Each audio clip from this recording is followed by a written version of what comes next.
Okay, I have my signal to get underway. So thank you, everyone.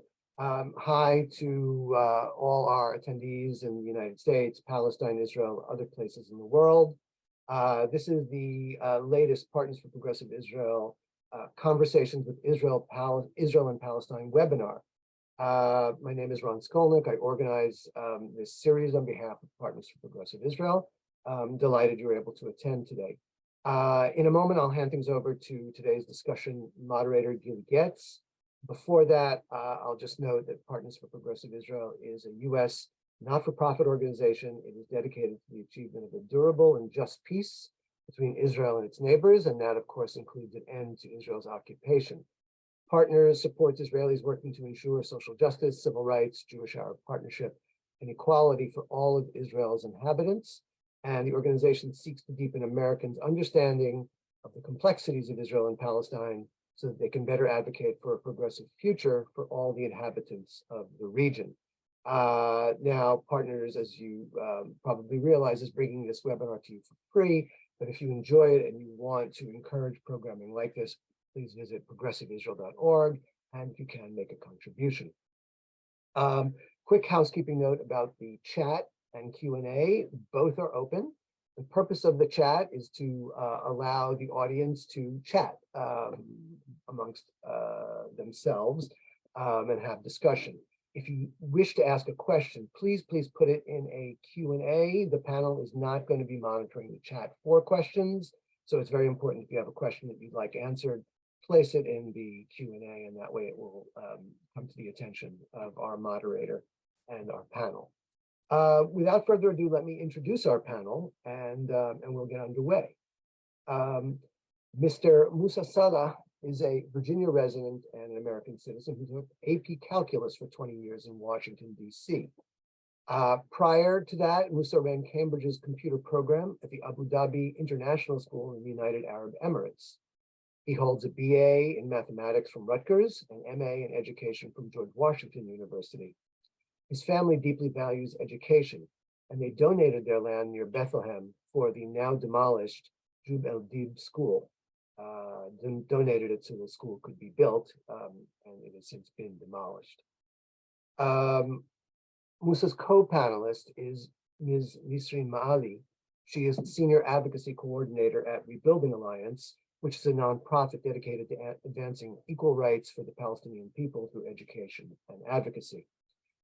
She is an AP government teacher in Tennessee. Before that, she was a Fulbright grantee in Morocco and coordinated critical language scholarship programs for Jordan and Oman before working in the election space and interning on Capitol Hill. Nisreen graduated from the George Washington University with a double major in international affairs and Middle Eastern studies. Gili Getz, our moderator today, is an Israeli-American photojournalist, actor, and activist. He served as a military photographer for the Israeli Army and as a news editor for Ynet US. His work in recent years has focused on American Jewish political activism. He is published regularly in Jewish and Israeli press, and his one-man play, which is called The Forbidden Conversation, explores the challenges around the conversation on Israel-Palestine in the American Jewish community. Gili proudly serves on the boards of American Friends of Combatants for Peace and Partners for Progressive Israel. So now let me hand things over to Gili. I'll be back at the end to wrap things up, and I hope you, if not enjoy, at least learn a great deal of important information from this webinar. Thank you. Thank you so much, Ron, and thank you everybody for joining us today. This conversation today is part of our efforts to spotlight and raise awareness to the alarming reality of ongoing and accelerating forced removal of Palestinians from their homes and their lands by the Israeli state in partnership with settler organizations. This is done with alarming increase by using home and infrastructure demolitions, which we'll talk about today, evictions, and settler violence done mostly with impunity, creating oppressive and unbearable living conditions, and using legal systems and bureaucracy structures to favor Jews over Palestinians. It is happening across the West Bank and in East Jerusalem, in neighborhoods like Sheikh Jarrah and Silwan. This week, we watched truly a tragic forced eviction of the Labam family from their homes in the Muslim quarters, home they've been living in since 1950, which settlers immediately seized. The Associated Press has reported that nearly 1,000 Palestinians, including 424 children, are currently facing evictions in East Jerusalem. It's also an alarming increase. In the case of East Jerusalem, settlers use a legal system that allows only Jews to claim properties in Jerusalem.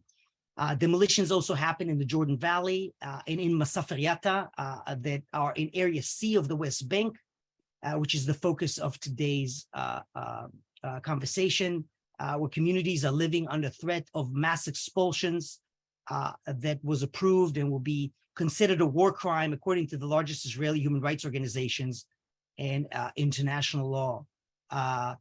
You can type your question at any time at the Q&A. Make sure you choose that button, the Q&A on the bottom. Type any questions at any time. I'll incorporate them in the conversation. I want to give a little context for this moment before I introduce our incredible speakers that we are so grateful to have here today to help us understand the reality and who work tirelessly to raise awareness on this very important reality that has huge implications, not just to the Palestinians who suffer, but to the entire region. This is a very difficult time for all the people in Israel, Palestine. The new extremist Israeli government is advancing the judicial coup, removing the only check on its power in efforts to advance authoritarian rule.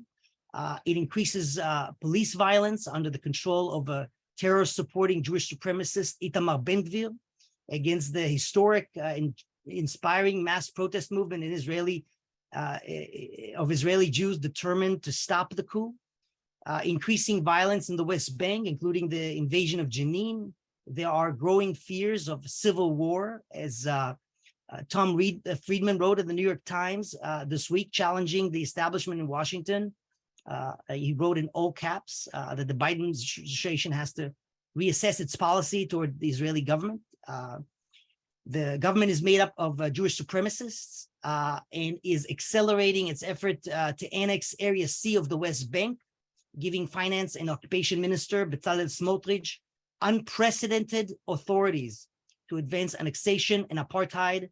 And I'd just like to quote from Tom Friedman's column, why should the US continue to defend the idea that the UN and the International Court that Israel is just temporarily occupying the West Bank and therefore is not practicing some form of apartheid there, when this Israeli government appears to openly be hell-bent on annexing the West Bank and is giving two of the most active annexationists, Smartage and Ben-Gvir, extensive security and financial powers over the settlements in that region. And quote from Thomas Friedman, on the front lines of these efforts are Palestinian farming communities in Masaferiata, the area which we are going to focus on today. In Masaferiata, about 8 villages, more than 1,000 people, including hundreds of children, face imminent risk of forced eviction and arbitrary displacement in what would be a severe breach of international humanitarian and human rights laws. The military has already begun carrying out demolitions and evictions of homes and agricultural structures, leaving families homeless and the community in fear of the coming days, weeks, and months. We see sharp increase in settler and state violence against these communities as part of a extremely efficient bureaucracy designed to help illegal settlements grow and develop while making the lives of Palestinians in the South Hebron Hills unbearable in order to force them to leave, using demolitions, evictions, dispossessions of land.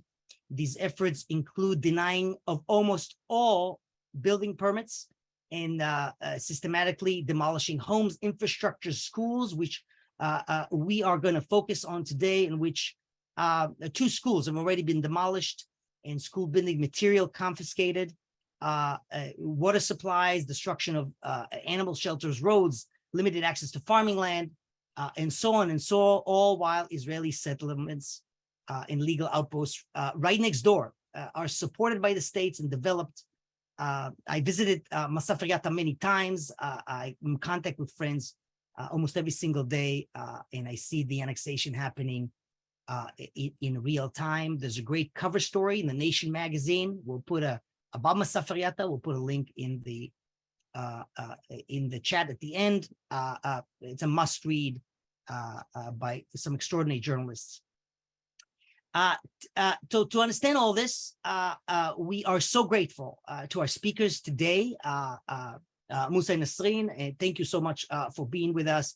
And they're building alliance, who are working hard to raise awareness both in Washington and the American public about this reality.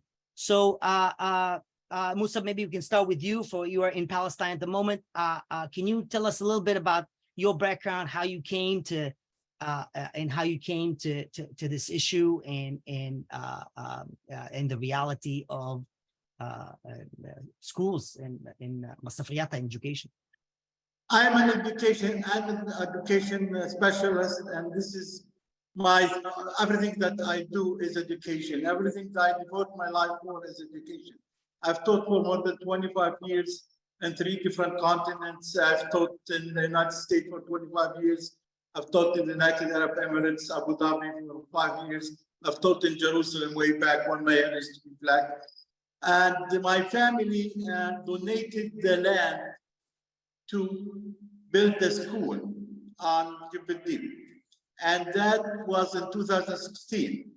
And they built the school in 2017. The school was demolished by the request of Ragavim, which is co-founded by Smartage and others.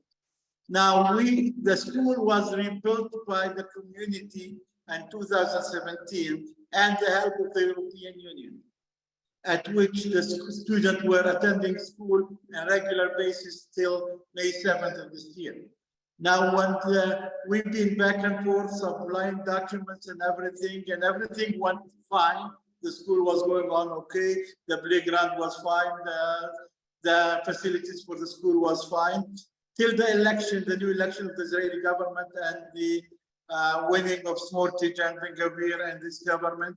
And as you see, Smartage have ordered his co-founder Gavim to reactivate the old demolishing order of the school.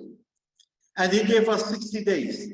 60 days that we couldn't even get to the court. We couldn't even get any information what's going on. We even submitted an appeal to the Supreme Court for the planning of the village and the permit of the school. And we paid 30,000 shekels, which is almost $10,000. And the Supreme Court accepted that. That was 4 days before the demolition of the school. And we told the kids and the principal and the teachers that we are on the safe because the Israeli Supreme Court have accepted our appeal and they took the 30,000 shekels and the application and we are okay. They waited till the last day, the last second of the 60 days, and they came 3:40 in the morning with their military tanks, with their settlers jeeps on the front, the white ones and so on, and demolished the school. They left no trace. They took everything with them. And this is what you're talking about ethics issue with Smartage. Co-founded organization of his submitting reactivating the demolition order, and he approved it. It's from one bucket to the other. And then they took everything on the school. Now I'm looking at the educational aspect of this, throwing those kids out. I was going back at the site of the school. We get tents donated from the United Nations, and the kids were trying to finish up their school year. It was May 7th, the demolition, and the school ended at the first week of June. We get the tents and we were trying to finish up the school, and they came 2 days later and they took the tents.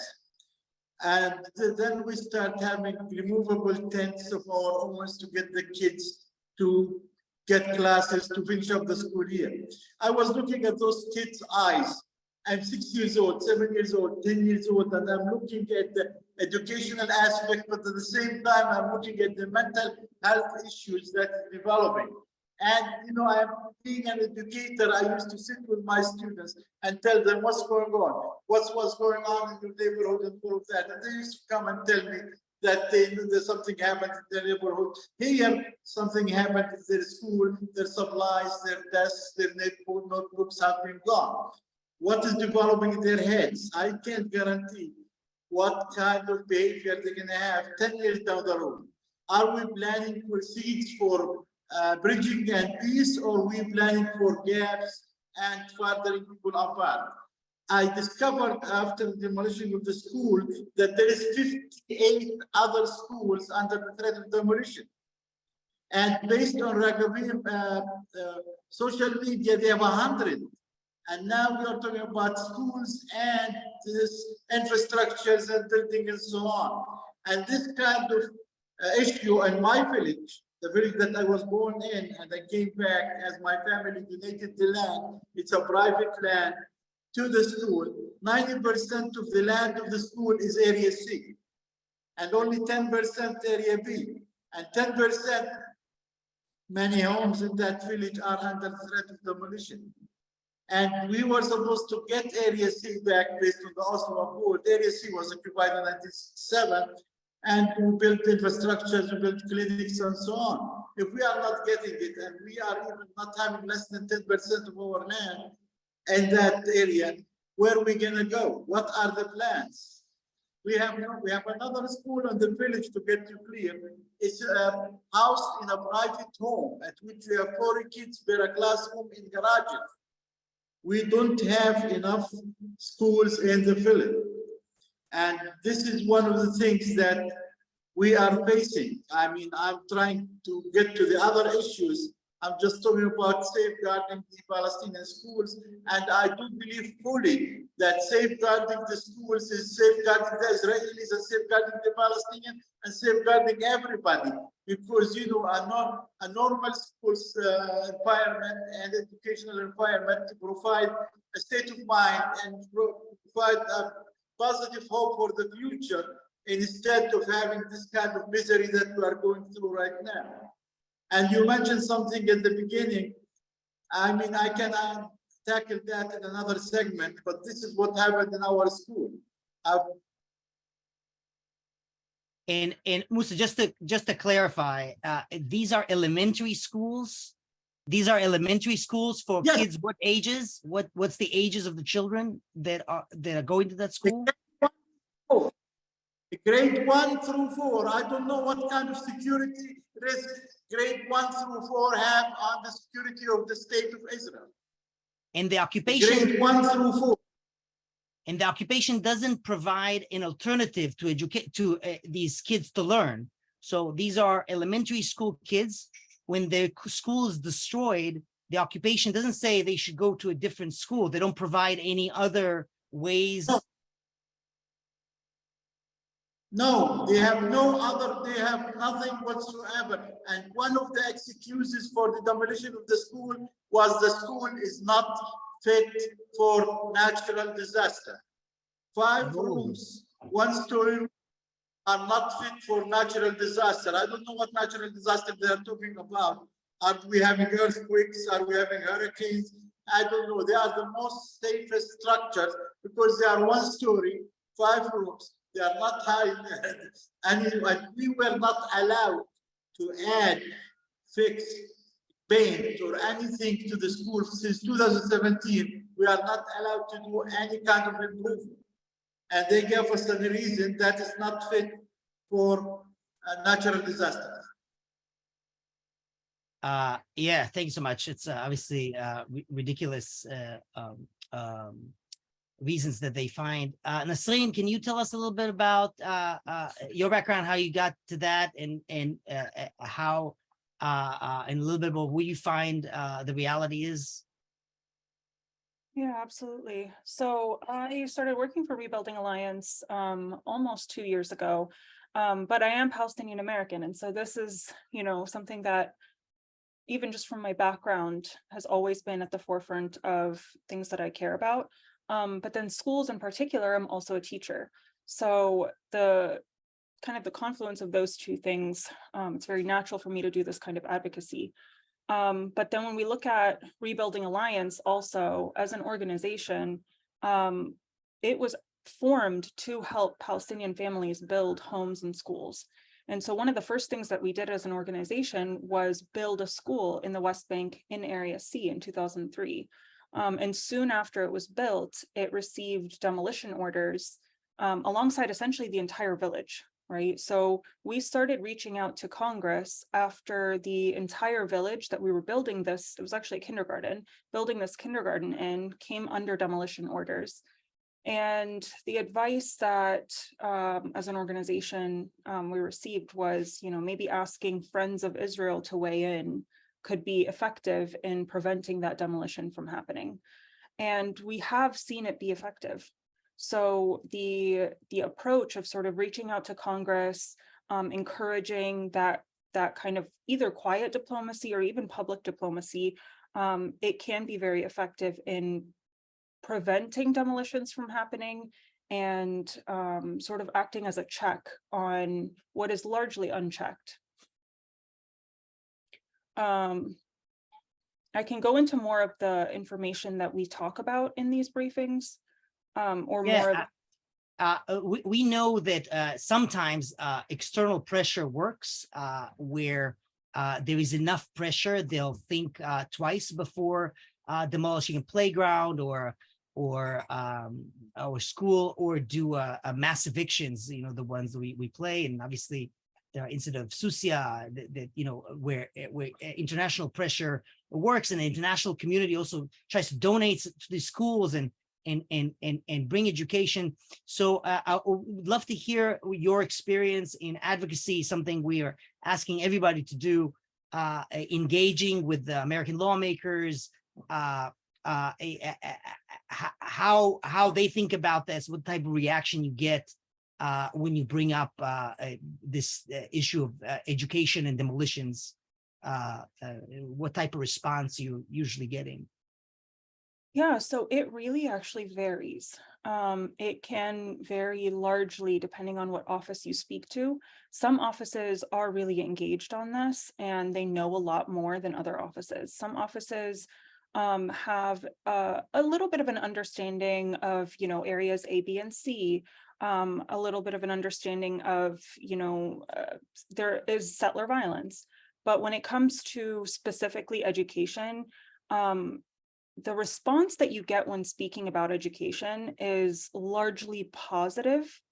I think that offices just need a way to move forward because education is not controversial, or it shouldn't be, right? And there is bipartisan legislation, the READ Act, that actually mandates that the US kind of support and encourage international education with partner countries. And the West Bank and Gaza are one of the 98 partner countries. And so we have legislation that is actually bipartisan that, mandates this. And so when we speak with offices, we get a generally positive response if it's narrowed to education, and also when it's coming from constituents. So a really important part of advocacy is that if you think about congressional offices, they work for you, right? These congressional offices are, and when you look at the House also, like they're getting reelected, they have elections every 2 years. And so remembering that these offices work for you and they have to respond to the things that you ask them for. And going into trying to build a relationship with your congressional office and either direct them to the organizations that are doing this work or producing like letters or different things like that. But building that relationship is really important. And then approaching the conversations that you have with the office from a perspective of, well, we have this many, I represent this many constituents, or, I have a lot of support behind me in asking for this. That does change the calculus within the office. There are a lot of offices that when you speak to them about this, it's hard to not be responsive to someone telling you, like these are elementary school children who are witnessing their school be demolished, who are watching their school get demolished. That's not okay. And it's very obvious to everyone that that's not okay. But offices sometimes feel like they're balancing different things, and being able to kind of give them the backing of like, look, your constituents support this, your constituents want this, please do something, is really important. Thank you so much. Musa, if you can give us a sense of, so what are we facing now in terms of the schools? I know many schools have demolition orders at the moment. What is the reality we're facing surrounding these schools? Do we know, are there different types of the process, or how do we think about the dangers to the schools? Thinking about the dangers of the schools, we are in the outbreak of putting thousands of kids on the street. We are on the outbreak of having mental health issues on the new generation that is living next to you and next to me. And it is not going to be good for nobody to have students on the street and to have school demolished. Based on the what's going on right now, these settlers, with the support of the government of Netanyahu, are doing bad deeds to the Palestinians and to the Israelis and to the international community.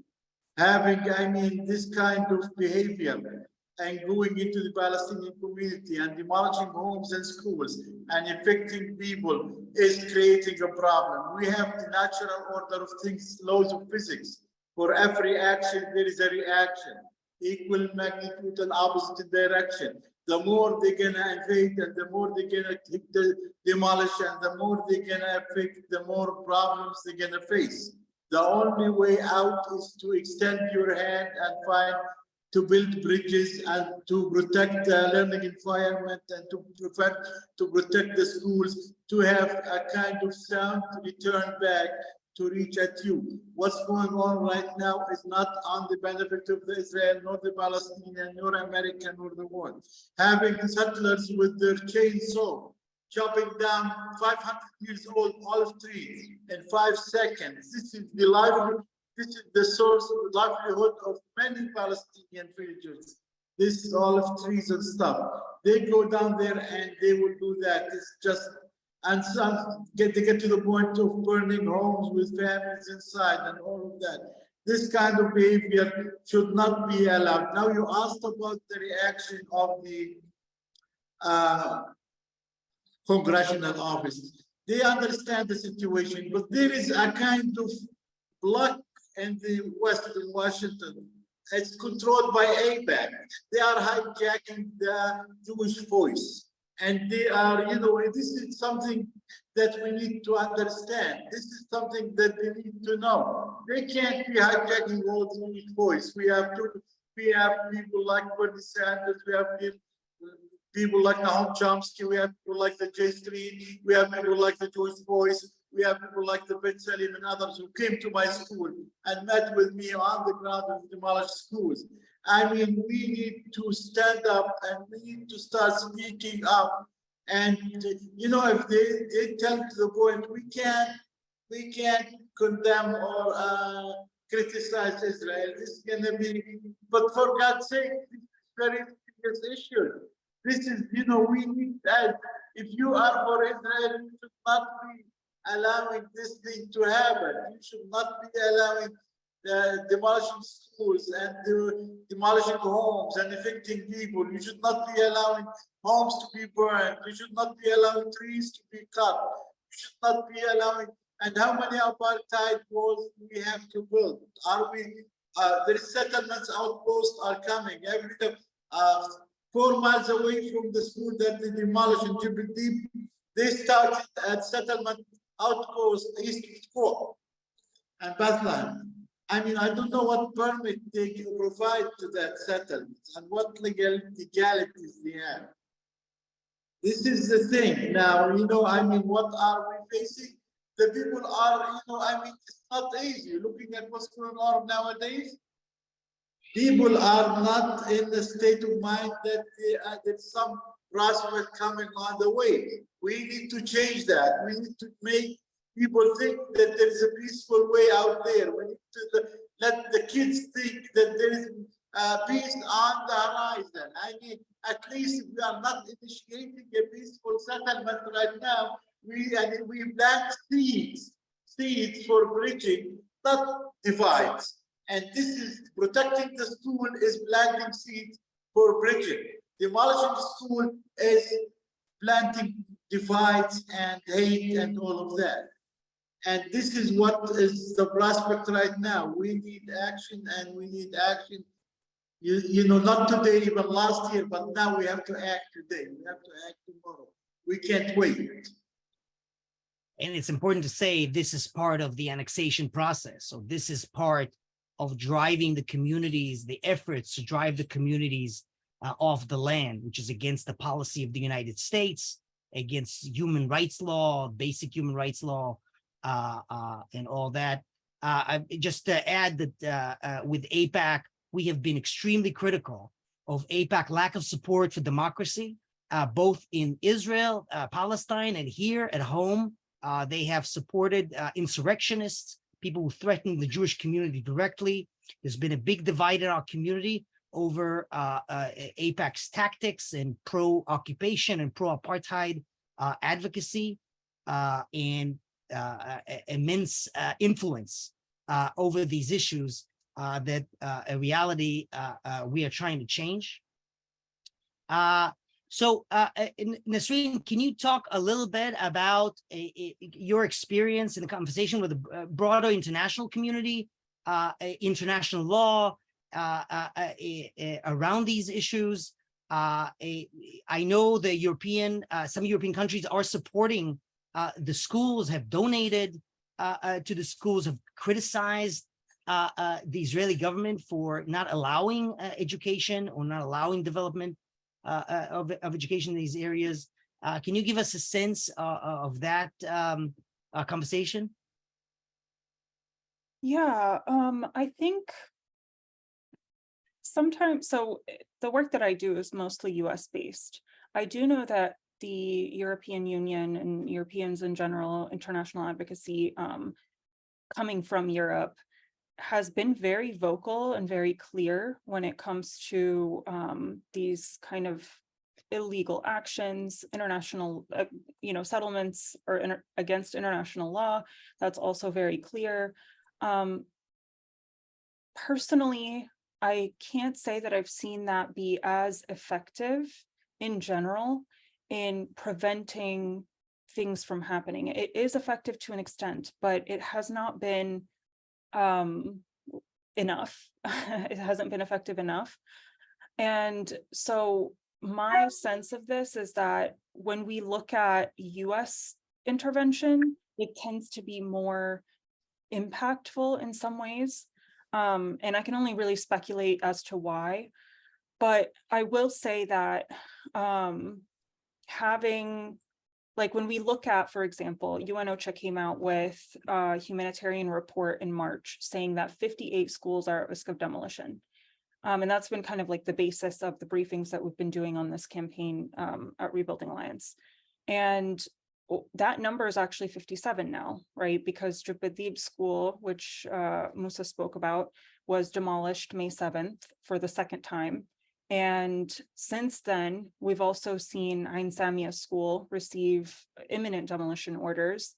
And that community had experienced so much settler harassment, their livestock were stolen, and eventually the community just packed up and left. And so it's evidence of the strategy of trying to displace these communities in Area C being effective. This is not something that's new, right? So we see even Sfai School in last November in Masafir Yalta, that school is also demolished. And so it's, when we look at I think what I've heard other activists say is international pressure is hugely important, very necessary. But I think especially US pressure is important. And I think the context of the US being this friend of Israel is important in a lot of ways, because it holds a certain weight. Thank you, Nisreen. So we have a question about what are the reasons, just to clarify, Regavim is a settler-run NGO that is bent over advancing these displacement. They put a lot of resources in pushing Palestinians off the land. The question is, what type of arguments the Israeli government and authorities give for these mass demolition plans of 57 schools, and the role of the Palestinian Authority and all that. We don't have the question indicates there's not a lot of power that they have, but what's the role of the Palestinian Authority, and what type of arguments the Israeli government gives to this mass demolition plan? So I think when we look at the Oslo Accords, and Musa touched on this a little bit, but the Oslo Accords divided the West Bank into 3 administrative zones, right? And this arrangement was meant to be temporary, right? It was all areas A, B, and C were meant to gradually all be, kind of passed over to Palestinian control and conclude once, I think, final status negotiations are concluded. But it became the status quo. And so when we look at areas A and B, they're under Palestinian civil control. Area A is fully under the PA's control, but Israel also retains full external security control. And when we look at Area C, which is 62% of the West Bank, and contains the majority of the territory's natural resources, agricultural land, all of these different things, that remains under exclusive Israeli military control. And so Palestinians living in Area C, if they want to build something, right, you have to go to the Israeli military in order to, get a permit. And so what these and to get a permit, less than 1% of the permits that are applied for in Area C are actually granted. And so Palestinians who try to build in Area C are subject to demolition orders. They're kind of stuck in this catch-22, right? You need a permit in order to build legally, but no one can get a permit. And so if you build, your building is subject to demolition orders. And even when the demolition orders are not immediately acted on, say the community goes to court, right, gets an injunction for the demolition order, the orders themselves never really go away. And so when villages in Area C, when they try to file master plans, they also receive no answer. So communities are left in this limbo where you can't really build, right? And it's part of this larger strategy of what international organizations and the United Nations are calling a coercive environment in Area C of the West Bank, where Palestinian communities are being displaced from their land because of this prevention of Palestinian building and planning, right? This infrastructure mechanism preventing people from building. And then simultaneously, you see settler harassment, settler violence from both settlements and, settler outposts, which are illegal even under Israeli law. And so that is kind of the justification becomes, well, you didn't do it legally, right? But it's impossible to. And of course, to add that the Palestinians in the West Bank, definitely Area C, do not vote in for the government or the system that is in charge of policing and enforcing and allowing these permits. They are under occupation. They don't have a say in any of these processes or the structure of these committees. Musa, you'd like to add on the kind of what? Yes. Now, in addition to us being under occupation in Area C, now we have the control of settlers. The settlers are now leading the army and forcing the army to follow their practices and all of that. And this is one of the things that, I mean, it's not promising. It's not promising at all. We need to have some kind of, I mean, we need to have to look at this from the government perspective, from the Israeli citizen, and to figure out that this thing is not right. You mentioned this. We have no right to determine who is policing our area. We have no right to get a permit. We have no right. If we want to get a permit, it's impossible to get that permit at all, and that's another issue. And it is something that needs to be looked at deeply. Yes.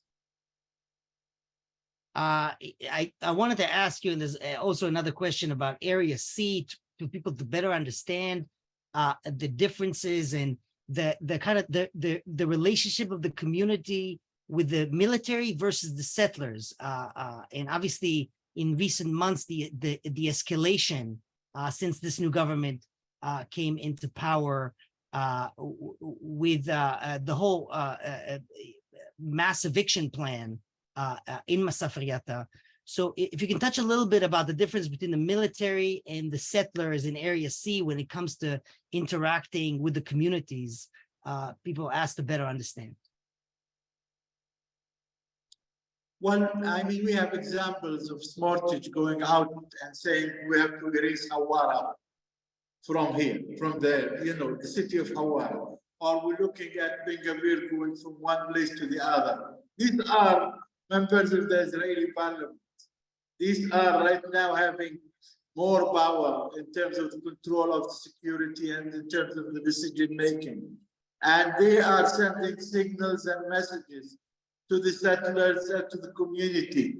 You know, this is something that have changed. I think you were in the army, Gili, and you were not running after Ben Gvir or something like that. I think things were a little bit hard, but different than now. Now the situation is totally, I mean, out of control. I have to be clear, and I didn't live here before. I mean, most of the years I was overseas, but seeing what's going on right now, people are telling me it's changing.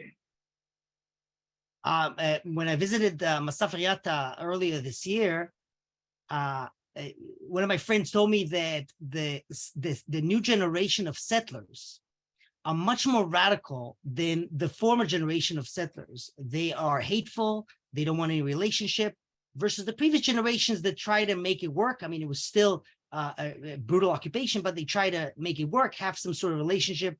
The new generation of settlers in that area are much more violent, much more hateful, and obviously the policies go hand in hand. So there seems to be the escalations from all directions. Are there new schools being trying to be built, or a priority of schools that we should be focusing on going forward when we reach to members of Congress or electeds or anybody with influence? Where should we focus? What should we ask them to be doing looking forward? So I don't know if Musa wants to talk a little bit about Jubb Al Dhib being rebuilt, but I will say that because there's so much going on, often, and I'll say two things. First, because there has been so many schools, I know that some offices have kind of expressed a little bit of fatigue because we're reaching out to them about every single school individually, and we're asking for their intervention on that school. And the hope in general with this kind of strategy is that offices will receive enough constituents asking for this, that they will take action, and then the Israeli government will receive enough calls about this from Congress to where it will shift the calculus and it will no longer be worth it to kind of demolish a school. But when it becomes something that's happening so frequently, right? We have a school in November that we were doing advocacy for. The UN OCHA report came out in March. We have a school that was Jubb Al Dhib was demolished demolished in May. The same month, Ain Samia's entire community was displaced. Now we're getting reports about Umm Qusah, Khashem al Karem. It's like a deluge of like additional, issues. And so what we've tried to do is give offices a more broader ask, a broader kind of perspective, and that can feel a little bit more manageable to some offices, right? And that way they're not thinking like, oh, I'm choosing one school over another, or, so in asking for the protection of all schools and in asking for, so the READ Act, which I mentioned before, is actually up for it's up for a vote again. And so asking that all schools in like the schools that are being targeted, that they be protected by the READ Act, which is something that has been voted on by our Congress, right? It's something that is proven to be legislation. So having those schools be added on. And so that's one approach, is talking about the schools in general and keeping it focused to protection of schools. The other approach is, again, not all offices are the same. So some offices are a lot more receptive to a specific ask, right? One specific school, one specific family. It gives a face to the situation that we're talking about. And it gives them an actionable thing. And some offices don't want to be super public. So I saw in the chat, someone said, I reach out to my office all the time and I don't get a response. Sometimes offices like that are more receptive to having a smaller, more personal ask as like the least that they can do, right? And you always want to give offices like the simplest ask, the simplest thing that you can do in order to kind of get the ball rolling. And in building that and starting to build that relationship so that you can kind of develop larger asks. One thing that I'll also recommend is when approaching your offices, I know a lot of people, there's so much that you want to talk about, and there's so much that is happening that needs addressing. Keeping your discussion narrowed to one specific thing can be really effective in getting them to do something.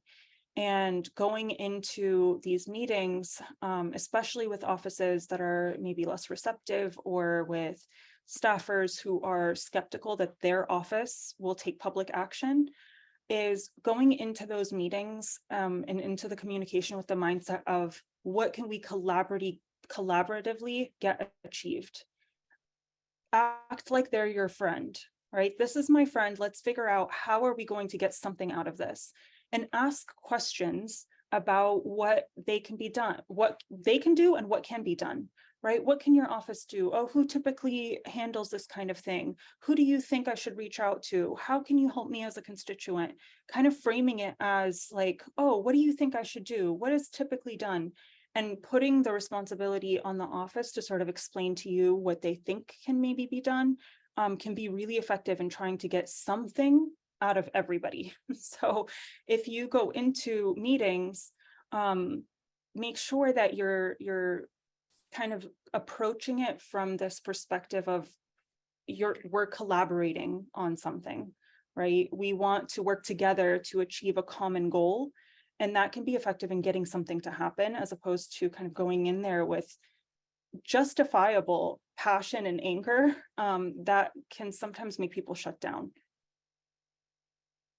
Thank you so much, Nisreen. This is a very difficult thing to advocate for, because Congress members are bombarded on Israel-Palestine. Often they say in Washington it behaves like a domestic issue versus all foreign affairs issues. It's a strange political dynamic in Washington. I'd like to ask you to speak maybe a little bit, and folks can still ask questions. I think I intertwined all the ones we got into the conversation, but you talk a little bit about Rebuilding Alliance itself. Some of the petitions and things will encourage folks to follow, and your emails to follow about the different topics you deal with around Palestine. And So a little bit about Rebuilding Alliance, and maybe a success story, like somebody that had a good response and decided to act, and you felt it on the ground. We love those, if possible, to share something like this.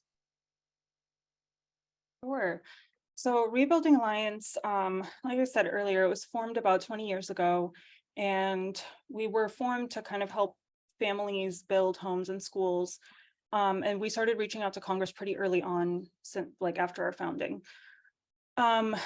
And so some of in terms of success stories, I think two success stories that really stand out in my memory are in reaching out to Senator Feinstein's office, talking about the villages of Susia and Khan al-Ahmar. Senator Feinstein actually started a series of letters that went out to Israel's prime minister in both 2015 and 2016 that were really effective in keeping the villages standing. And I know also Representative Speer led a letter, I think 3 years ago, that resulted, or contributed to the March 2023 Supreme Court decision that guaranteed a Jerusalem family the right to live in their home after 32 years of court petitions.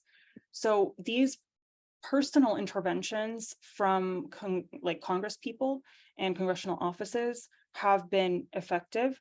A lot of times this kind of work is more, there's like a quieter response. And that's something that Rebuilding Alliance has been, offices have thanked Rebuilding Alliance for kind of taking this approach. There are many organizations that are doing work trying to get letters, and obviously we're also part of that, trying to get letters going to Blinken, trying to get public intervention to happen, public statements from our government about how unacceptable things like this are. I will say, though, that those things are harder to achieve. So what we try to do is we give them that option, but we also give them the option of doing something quietly, using quiet diplomacy, reassuring them that this is a nonpartisan approach, and that this is a nonpartisan ask, especially in today's climate, that has been very effective. And so when we do these briefings, we're able to get, for this campaign, Palestinian schools, we've done 108 briefings so far, and in the last, I think, 3 months. And offices are really thankful that we give them the opportunity to sort of do the right thing, but not necessarily publicly. And our founder likes to say, one of the approaches that we use is, friends don't let friends drive drunk. So sort of presenting things from that perspective, allowing for offices, or even like pushing offices to do something, anything, make a call, use contacts in your office with the Israeli military to kind of ask for favors, ask for the prevention of a demolition, intervene in some way. And that's kind of where I think our organization shines, is being able to sort of facilitate the quiet diplomacy. It's hard because you won't always hear about that quiet diplomacy, but it can be very, very effective. That's amazing. Thank you, Nisreen. Musa, can you talk a little bit about if folks want to help directly on the ground, help the schools, donate, be more connected to the communities? How do they go about it? What's the kind of best way to think about it in trying to help out, as educational needs are enormous in Masafariata? Well, actually, I am not in the part of money and donation, but I can tell you the most important thing that we want right now is to try to prevent the demolition of the 57th school, and to get the permit and the final planning for the Jubb Al Dhib school, so we can rebuild that school for the next school year for our kids to go to school. Now it is very important for every member of this meeting and whoever hearing this meeting, it's on your hands. You can make a difference. You don't ever underestimate yourself. in terms of making a change, in terms of laying seeds for peace and prospect for the future between the Israelis and the Palestinians, we should focus on what is the good practices. The good practices is we should extend our hands to each other, we should prevent the demolition of schools, and we should not tolerate this kind of behavior. Now, I mean, this is the thing. Now, we want, if the donation, we do have people who tend to go to the schools. There's 57 schools. I don't have all the names in my hand, but Nisreen do on the Rebuilding the Alliance. But for our school, we need the support and the help and the calls on getting the permit and the planning that we submit to the Supreme Court more than once, and we paid the money for it before the demolition to be approved, so we can do things on the right order without having any issues. Thank you, Musa. And we keep saying, you know, do what you can, make your voice heard. It does make a difference. And that's extremely important. So we just posted the Nation leading article on Mustafa. There's a lot of questions here about the history of this. This has a very convoluted history that goes decades back.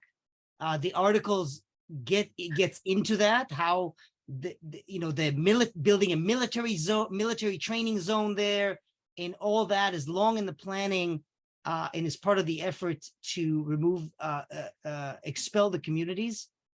So we just posted the article, and on the chat, please read it. Nasreen, you had something to say.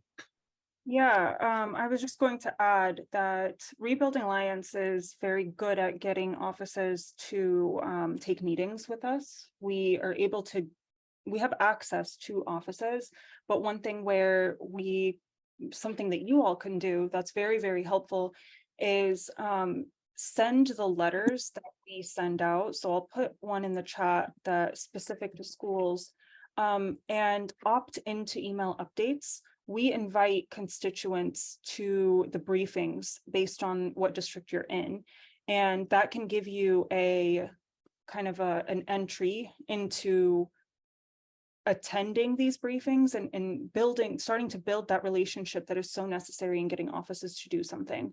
So many times we have briefings and meetings with offices where the office is receptive, the staffer really wants to do something, but the feedback that we receive is that, you know, we need constituents to join. It would really be helpful if constituents are on the call. It would really be helpful if this ask is coming from constituents. And I know that's frustrating for people to hear when they're saying, you know, I'm trying to reach out to my office and they're not responding, but this would be a really wonderful way of getting that, you know, foot in the door, and of also kind of being the support that we need in getting the advocacy across. Thank you so much. And we have here a request to mention Betty McCollum's bill that is focused on restricting the aid that the United States gives to Israel, restricted it from being used for home demolitions, detentions of children, demolitions of schools. So none of the U.S. money should be going into these actions. So that's a very important McCollum bill that we support. I think we're out of time, but there's another question here. I just say follow the work of Rebuilding Alliance, which is great. There's of course other organizations advocating, like Musa mentioned. J Street is one of them, pushing for to stop the demolitions, for accountability, and that work. So I really want to thank you for taking the time, for being with us, for all the work you do. We believe this work is like Musa said, is good for Palestinians and Israelis in the entire region, and humanity as a whole. This is such an important work and such a dire need.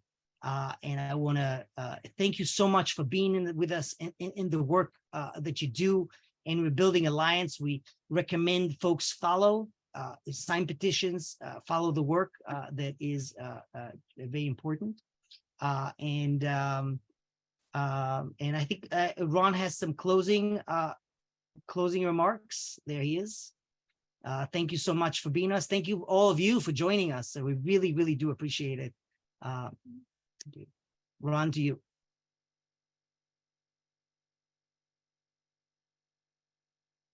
You muted. That's one of those has to happen. It's amazing how it works. I think that was my first ever self-mute. Thank you, Nisreen, Musa, and Gili. Thanks to everyone who joined us. Thanks to Dinesh Sharma, who was working diligently behind the scenes to make this discussion happen. Hope you've gotten a lot out of it. I'll just say that I'm a news junkie when it comes to occupation policy in Israel-Palestine, and I wasn't fully aware of the extent of the school demolitions issue until I began to collaborate on this webinar with Donna and Matthew of Rebuilding Alliance, and then with Musa and Nisreen. So I really appreciate personally learning about it. And one thing I want to stress is even if what is going on in the West Bank is only an occupation, Israel's the occupier. Israel's responsible for the folks who live there. And that is not just the Israeli settlers, that's the Palestinian people who are the occupied people, and Israel has a responsibility as the occupier to see to their best interest, include, first of all, of course, children and their right to education. I just wanted to get in those few words. So again, thank you, everyone. Again, if you missed the opening, I'll just say again, Partners has brought you this webinar program for free, but generous contributions that would enable the organization to continue delivering these events at no cost. So please visit, if you can, progressiveisrael.org. Check out upcoming programming, earlier programming. There's been dozens of these webinars over the last few years, and if you can, make a donation. And most of all, thank you. Stay informed and stay on top of these issues. I appreciate all of you tuning in. I appreciate our panelists. Thank you. Thank you, Lisa. Thanks, everyone. Thank you.